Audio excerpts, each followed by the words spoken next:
Oh yeah, super funny. I love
that's one of those.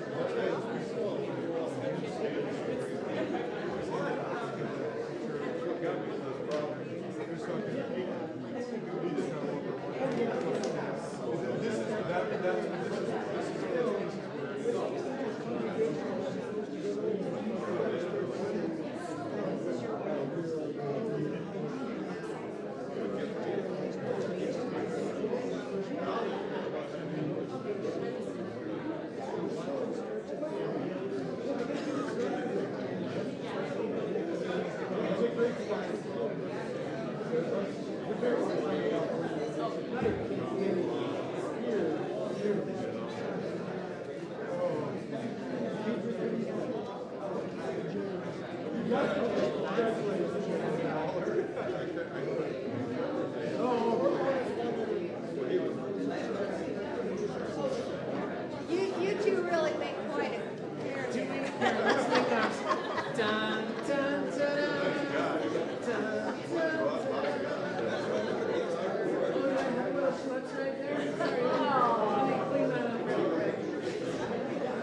morning.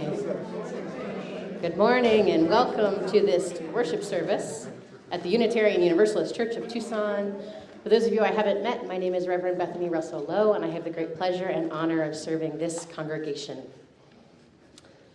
Our community is striving to be as varied as the blooms of the Sonoran Desert. So whoever you are, whoever you've been, and whoever you are striving to become, I invite you to bring your whole self here and now.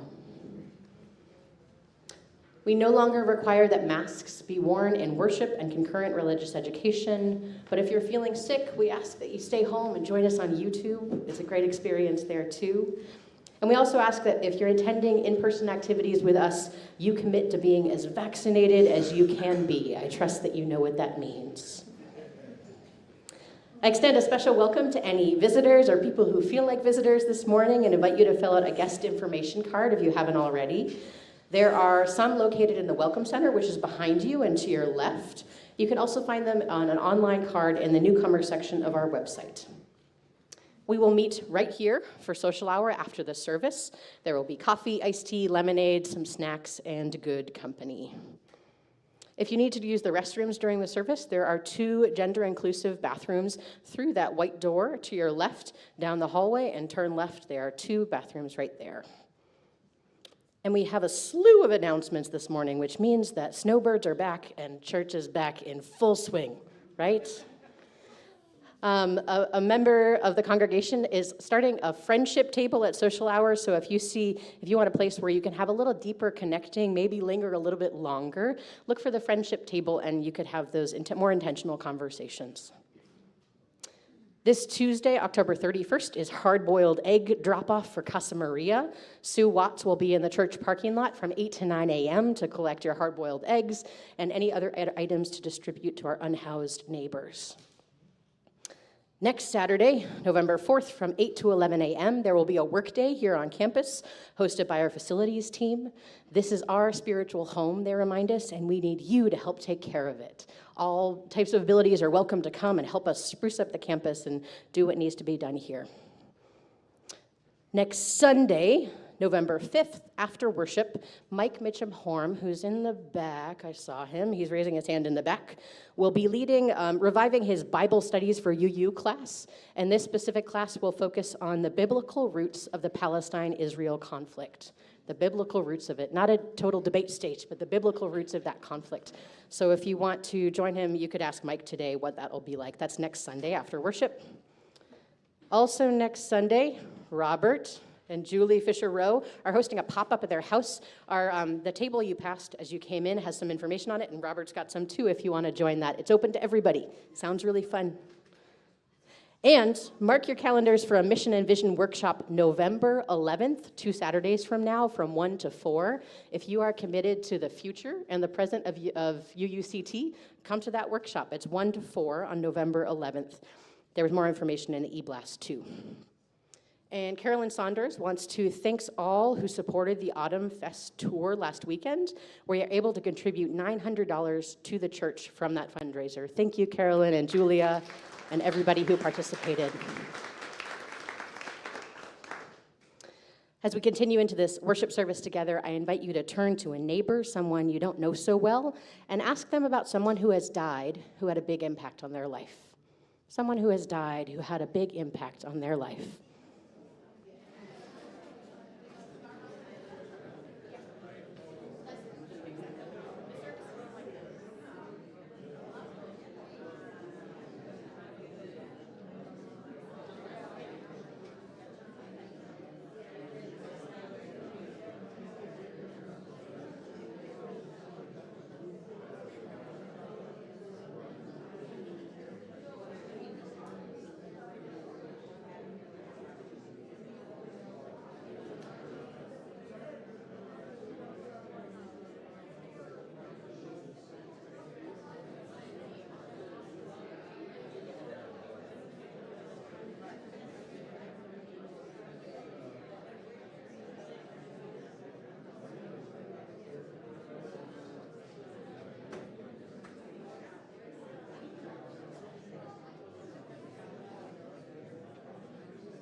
Good morning.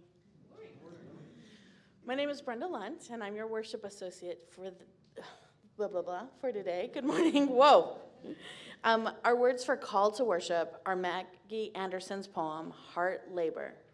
She writes, "When I work too hard and then lie down, even my sleep is sad and all worn out. You want me to name the specific sorrows? They do not matter. You have your own.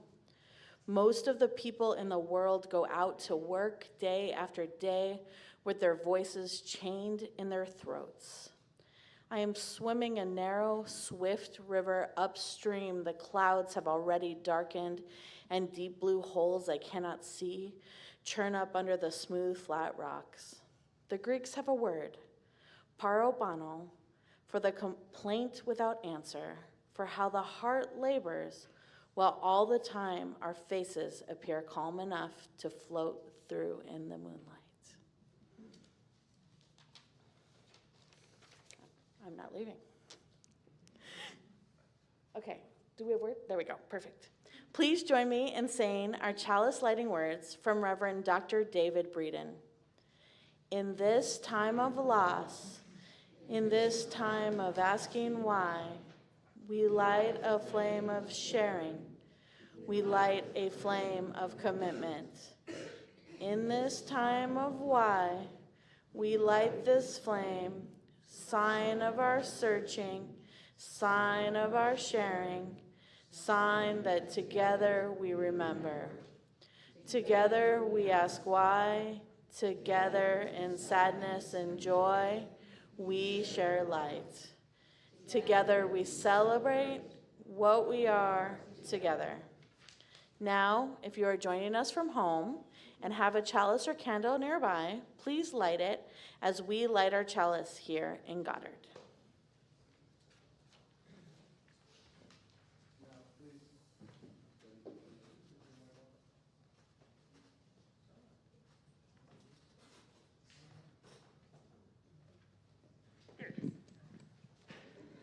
Problems with being short. Please rise in body or spirit and join us to sing hymn number 1002, Comfort Me.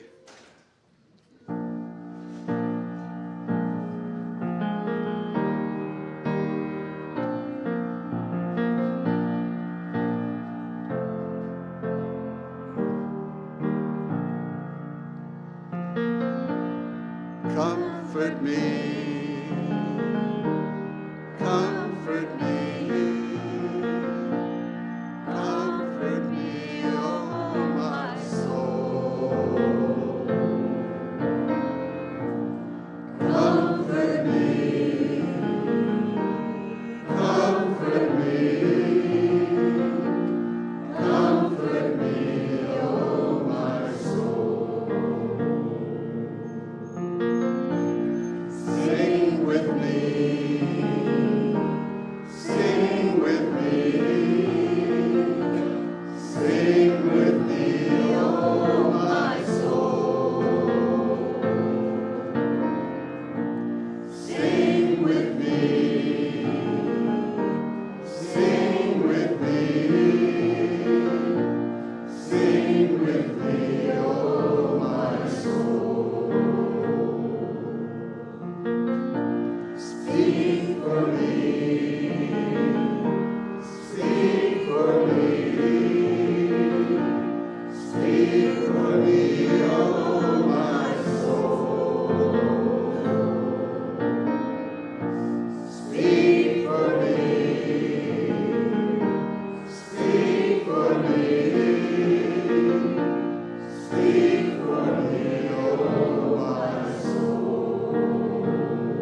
Our words for prayer, meditation, contemplation today come from my colleague, Reverend Sean Neil Barron.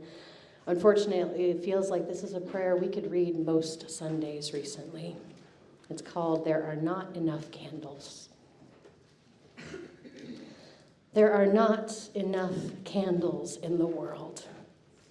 Not if we lit one each time death came to knock. For each man gunned down, for each trans person attacked, for each woman left battered, for each child caught in the crossfire, for every family starved by sanctions, for every militant massacred. If every time we gathered all together, converging on town squares or green commons or in internet chat rooms, lit only by the faint dancing light of candles, together lamenting, together rejoicing the life that still lives, there would not be enough candles. At first, there would be a run on the stores to buy them, a new practice taken up with vigor, shelves left bare, a determined remembrance for each departed. At first. After a while, though, it would just be another item to buy on the grocery list. Every night, gathering together to read another set of names, each night bleeding into the next, and still not enough candles. He goes on, part of me wishes that we would engage in this lament. Part of me wishes that those who sell the guns and make the weapons and pass the policies and deploy the troops and utter the racist words would all be there. That slowly the names would smooth away the rationalizations, the false projections, the twisted logic, the false hopes, the idealistic dreams, and all dwell within the violence. But I know there would not be enough candles in the world.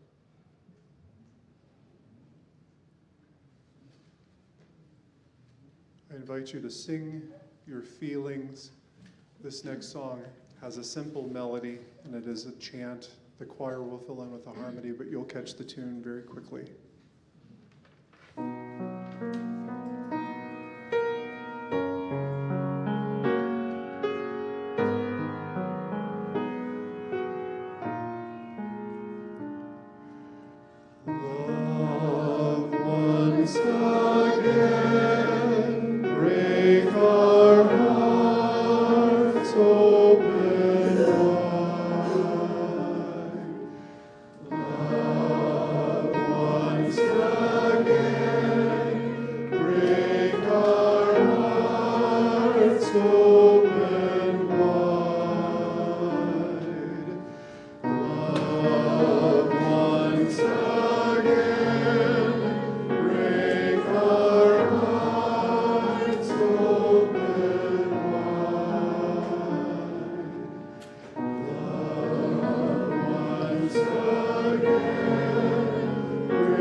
Last time, softly.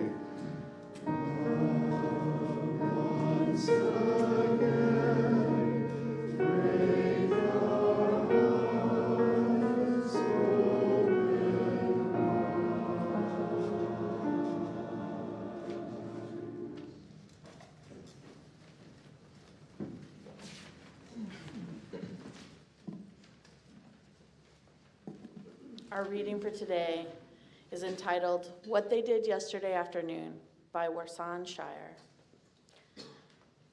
She writes, "They set my aunt's house on fire. I cried the way women do on TV, folding at the middle like a 5-pound note. I called the boy who used to love me. tried to okay my voice. I said hello. He said, Warsan, what happened? What's wrong? I've been praying, and these are what my prayers look like. Dear God, I come from 2 countries. One is thirsty, the other is on fire. They both need water. Later that night, I held an atlas in my lap. I ran my fingers across the whole world, and I whispered, where does it hurt? It answered, everywhere, everywhere, everywhere.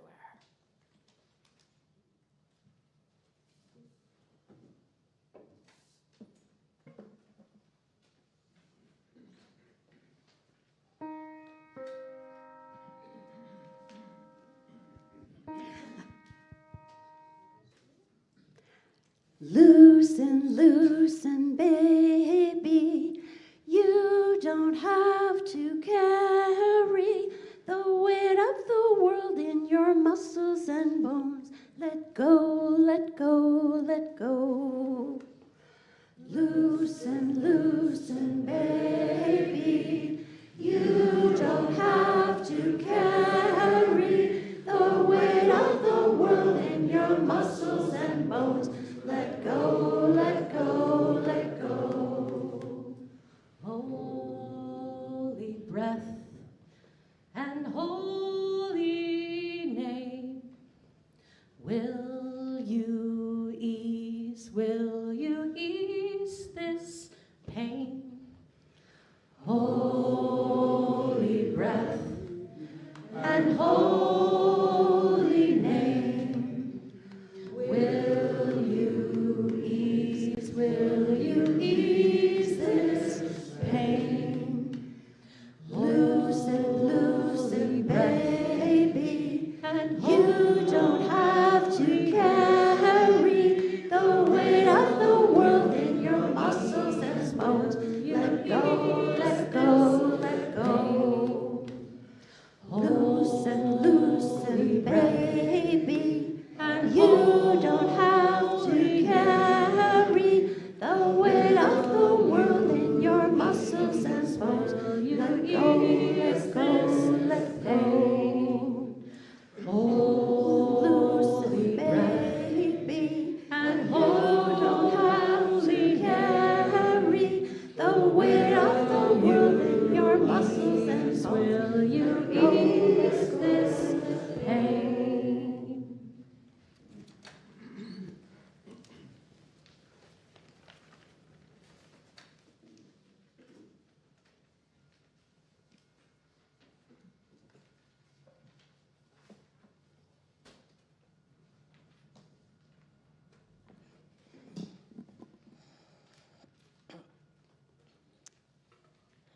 We had been singing for the better part of 2 whole days. Happy songs, sad songs, songs that landed somewhere in the middle. We had been singing together and crying together and laughing together and sometimes talking together for the past 2 days. And then the news came. This time, this day, from Israel and Palestine. And one of us in the circle recounted how he had a close friend in Palestine, and with tears in his throat, on his face, he wondered aloud whether his friend would be okay. He said, I feel like singing down by the riverside. And so we did. I'm gonna lay down my burdens down by the riverside, down by the riverside, down by the riverside. At first, some of us sang with conviction, and others of us wailed in grief. And then, inevitably, we switched, because we all need hope, and we all need to grieve. I'm gonna lay down my guns and steel down by the riverside. Ain't gonna study war no more. I took that song with me like a note in my pocket that week. And later, as I listened to the morning news with my toddler safe in the back of my car, I kept singing, I ain't gonna study war no more. I ain't gonna study war no more. I ain't gonna study war no more. And later that week, I was up way too late, scrolling my Instagram feed, full of pictures of children in Gaza, injured and worse. I felt what I can only describe as a primal urge to go and lay next to my own child, to put my arm around him, to do whatever it took to protect him. And that, whatever it took, pulled my mind, my heart into this us and them. I could feel that urge to protect and how it quickly became rigid in me. And that hint, even the hint of rigidity, disturbed me. And so I sang again to remind myself in my grieving, I ain't gonna study war no more. I ain't gonna study war no more. I ain't gonna study war no more. My singing did not stop the violence, my own and the bigger violence of our world. My singing did not heal me or us completely, but it did help loosen and move my grief and kept me from being too rigid. I know that you carry many, many griefs with you day to day. Grief related to what is happening in Israel and Palestine and related to a number of other pains in our world, and also related to what is happening in the own corners of your life. While grief over death is the ultimate grief, grief can come when we experience any loss, any disconnection, not just death. Grief can arise from a broken relationship or an estrangement to someone who you once or still care about. Grief can come from a relationship that will never change, no matter how much you try. Grief can come from looking at our hurting world and feeling too small to make a difference, or from knowing that another world is possible, but not knowing when or how it will be here. Grief can come from the loss of your own body's abilities, or from a change that happened to you or around you that makes you yearn for something in the past. Grief has so many origin stories. And despite the many origins of grief, the feeling is one we all carry.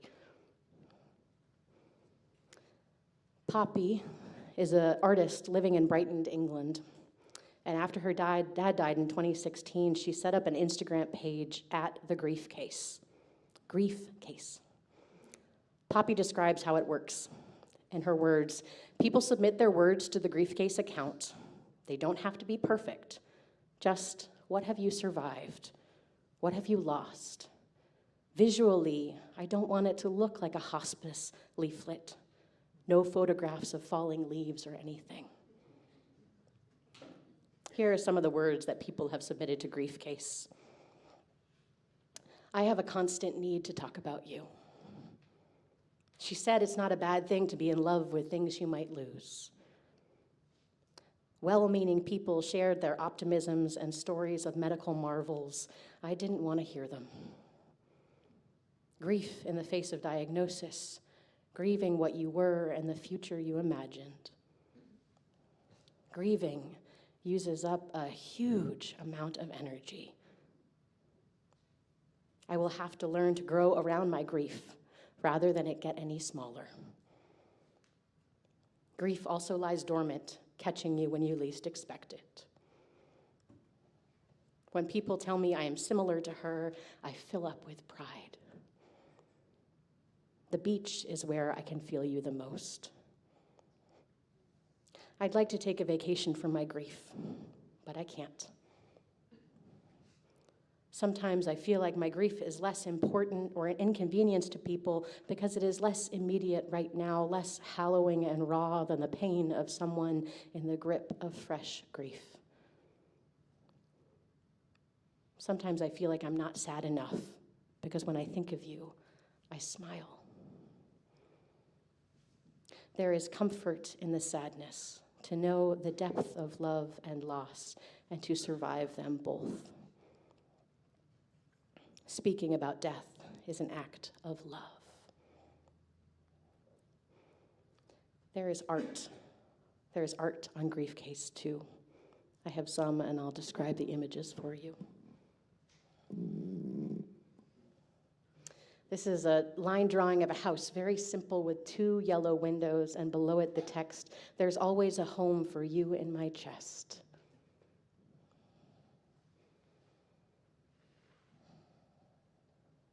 Next one. Thank you, Avi. This is a colorful drawing of a person in sweats or jeans, and instead of a head, this person has a tissue box. On one side of the tissue box is a sad face, on the other side is a happy face, and they're both equally visible. This is a drawing of a flower, a pink flower, kind of closed with a dark background, green leaves, and below it the text, "Sometimes I think, did that really happen?" This is a photograph with a person in front of a corner of their kitchen, but the person is cut out, so it's just a white silhouette. And written inside that silhouette are the words, "I still owe myself the time to grieve." This is a picture of a person laying in their bed, the covers pulled up over their chin, tears streaming down their face, their phone is plugged in next to them. Above them, the words, "Today I'm sad, and that's okay." This is 2 pictures of kind of the profile of a head.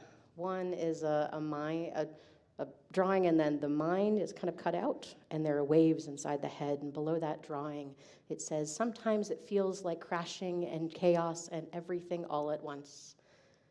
And then the other head below it, the waters are calm inside their mind, and it says below it, "Other times the chaos feels like nothing at all." This is a drawing of a mythical creature, maybe part goat, part dog. And the goat dog is saying, "Yes, the grief is never ending, but so is the warmth of breath. And so are the strange ways love will find you again, again, again."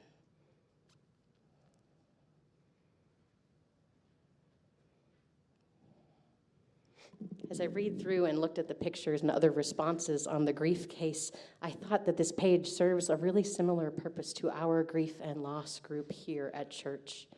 Get in touch with Linnea or Bradley if you're wanting a group to process things with, to say some of these things out loud, to do art with, maybe.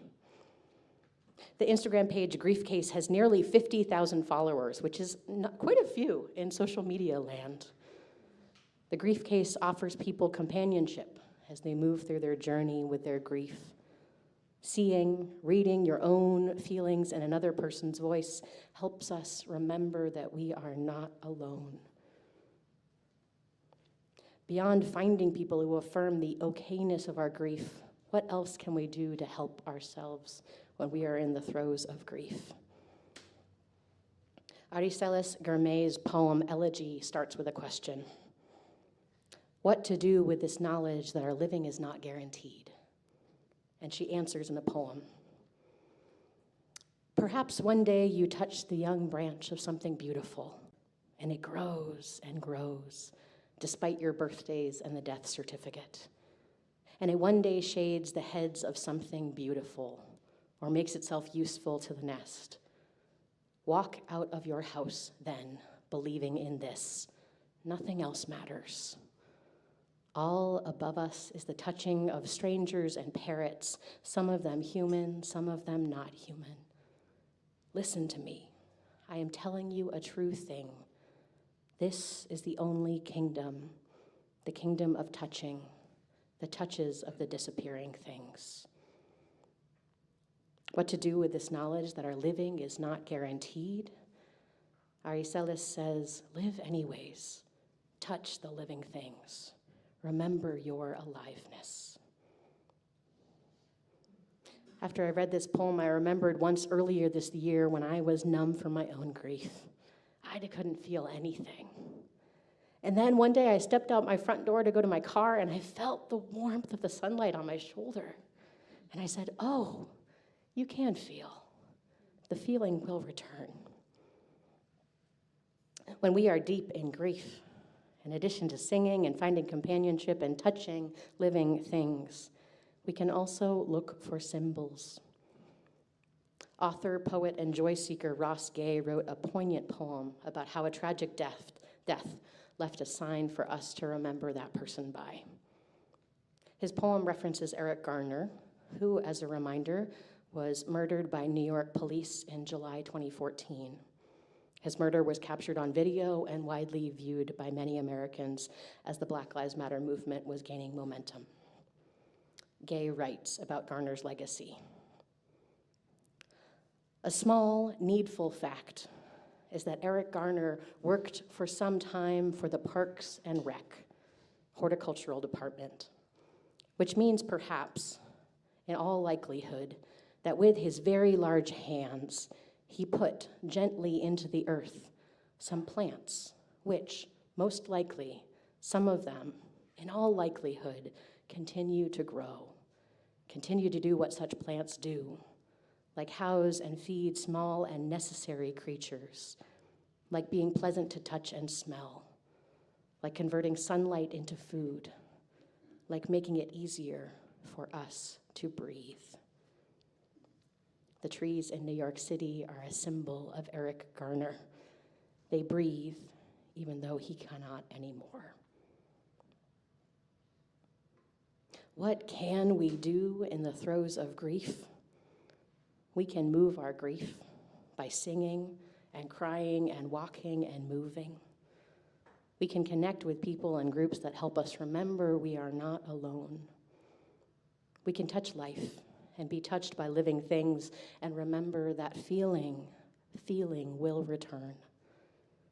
And we can find symbols of the things we grieve and look for those symbols in our lives. And we can also remember that there are some things that persist beyond life. I don't mean heaven or an otherworldly type of way, although those things might be a comfort to you in your grief. I mean the things that continue to live on after we are gone, the things that continue living. Our Desert Chorale has prepared a piece today based on Charles Dickens' poem, "These Things Shall Never Die." I will read the poem to conclude this sermon, and then you will hear it sung. These Things Shall Never Die by Charles Dickens. The pure, the bright, the beautiful that stirs our hearts in youth, the impulses to wordless prayer, the streams of love and truth, the longing after something lost, the spirit's yearning cry, the striving after better hopes, these things shall never die. The timid hand stretched forth to aid a sibling in their need, a kindly word in grief's dark hour that proves a friend indeed. The plea for mercy, softly breathed when justice threatens high. The sorrow of a contrite heart, these things shall never die. Let nothing pass, for every hand must find some work to do. Lost not a chance to waken love, be firm and just and true. So shall a light that cannot fade beam on thee from high. And angel voices say to thee, these things shall never die.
Our offering words this morning come from John Saxon. He writes, "A religious community is like a river formed from the many streams of our lives that meet and merge and flow to the sea. As members and friends of this religious community, we share our time, our energy, our creativity, our imagination and vision, our talents and skills, gifts, and the streams of our individual lives create a river that is both deep and broad, a river that is made of many streams, sustains life, and refreshes the land through which it flows. But the river of this community also depends on our shared financial support that makes real our shared values and vision. We will now receive an offering for the support of this religious community and its work in the world. You are invited to give generously and joyfully as you are willing and able. If you are joining us on live stream, you can send a check to the office, give online at uuctucson.org/donate, or text 833-361-5796. If you are here in person, the ushers will come around now with offering baskets to collect your donations.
Now it's our turn. You should all have on your chair or near you or down the row from you on your table a card.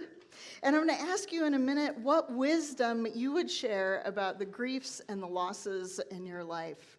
And you notice we brought our young friends in today too, because knowledge and wisdom about grief and loss does not necessarily come with age. So I encourage them to draw a picture or write a few words for us too.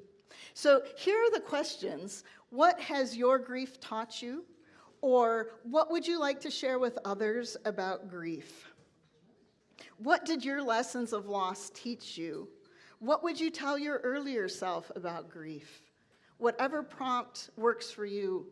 We'll listen to some beautiful music by Danielle in just a minute, and then we'll collect those.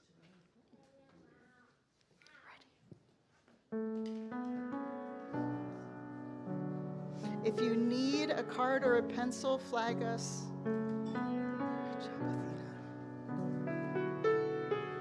Extras. Yes. You draw.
Come on. Here we go.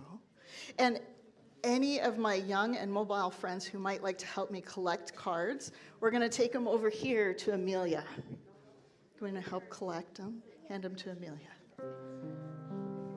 You could help her tape them up there too.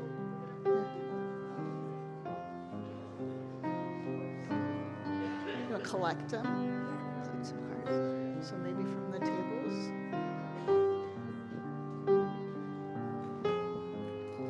Just the cards. Perfect.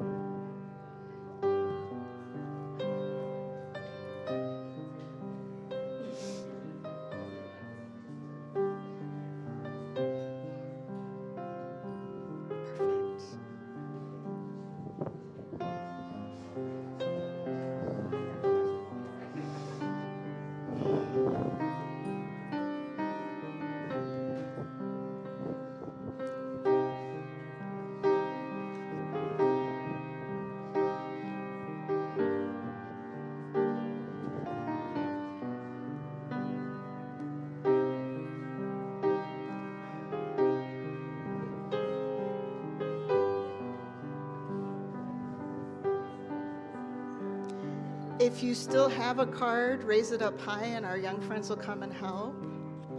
Come collect them.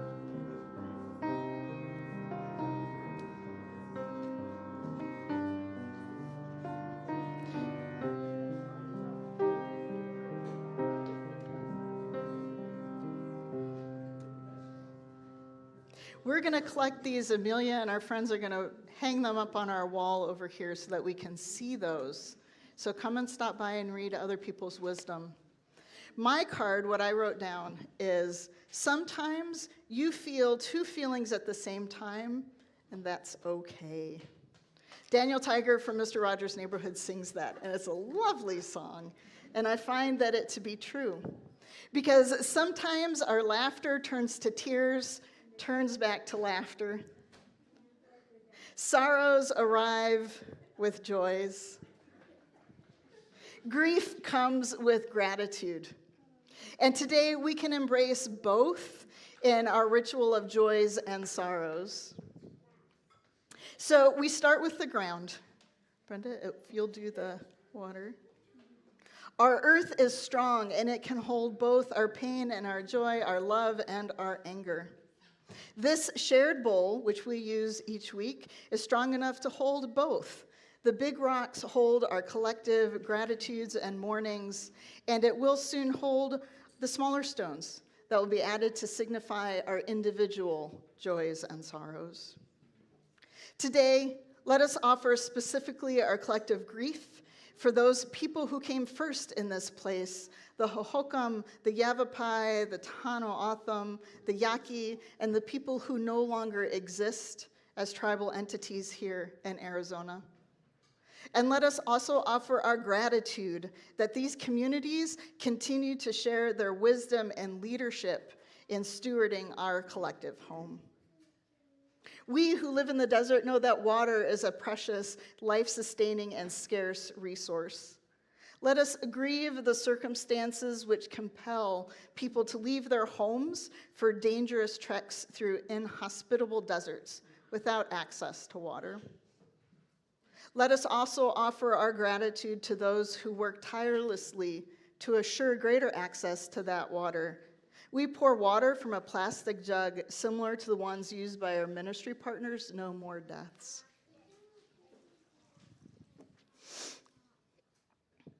Let us today grieve, and grieve well, the loss of our beloved Judy Dare. She passed away at home, surrounded by family and much love, earlier this week. Let us also remember and offer our deepest gratitude for the many ways that she touched our lives and so many of us around the city of Tucson. Through her volunteering and her work, she showed us how to live a life of love, service, and joy. And now, if you have a grief or a gratitude or a joy or a sorrow to share, I invite you to go to menti.com and put in the code 3328-0203. If you're here in the sanctuary and wish to put your thoughts and Menti and need assistance, check with a neighbor. We're getting very skilled at this. And if you are able to come up, Brian could help. If you are here in person, I also invite you to come and put a stone in our joys and sorrows bowl. The water creates ripples to symbolize our joys and sorrows and sending those out into the world. Please come down the middle and then return along the outside aisles. Thank you.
as we read our Menti today, we're going to listen to both the joys and the sorrows, the griefs and the gratitudes. We raised $900 for the church. Deepening shocking sorrows for all victims of acts of violence, increasing, so prevalent, so avoidable. So much senseless loss of life, Israel, Gaza, Ukraine, Lewiston, Maine. Heartbroken and horrified by the tremendous loss of innocent lives, especially children, in the war between Israel and Hamas. Saddened by the death of our beloved member, Judy Dare. How blessed we were to have known her. She will be greatly missed. Kneeing sorrows for all victims of acts of violence, so common, so avoidable. Gratitude for this sermon and our worship leaders here at UUCT. My heart bleeds for the children and women of Palestine who are being murdered. It burns with rage at our biased media, which equivocates between oppressed and oppressor. Free Palestine. I feel gratitude for what I have and what I give in the midst of what I have lost. The trial will pass, but the treasures will last. For these and for all of the things left unsaid that live in our hearts, we place stones.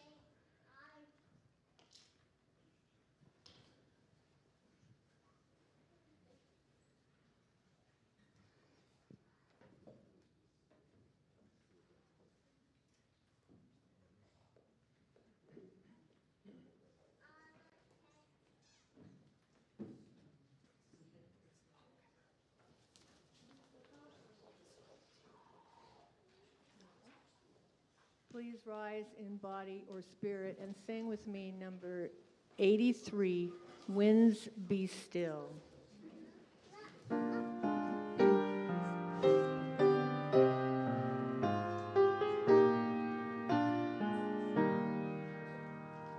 Winds be still, storm clouds pass and silence come. Peace grace this time with harmony. Thy word of hope and shine light of love, and in moment of fight lift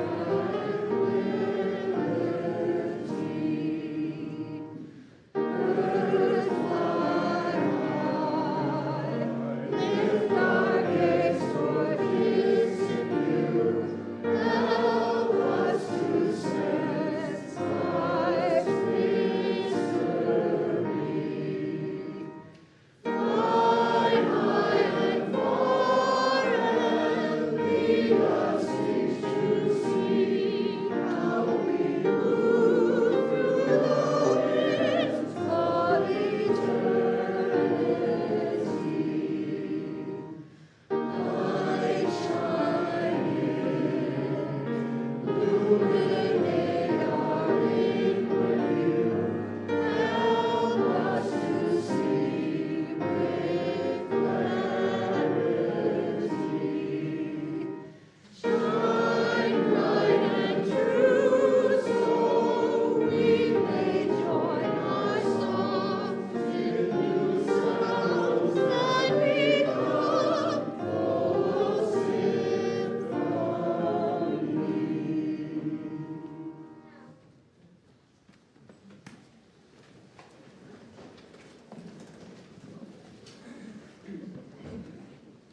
Our words for closing and chalice extinguishing are Ross Gay's poem, Thank You. He writes, if you find yourself half naked and barefoot in the frosty grass, hearing again the earth's great sonorous moan that says you are heir of the now and gone, that says all you love will turn to dust and will meet you there, do not raise your fist. Do not raise your small voice against it, and do not take cover. Instead, curl your toes into the grass, watch the cloud ascending from your lips, walk through the garden's dormant splendor. Say only, thank you, thank you.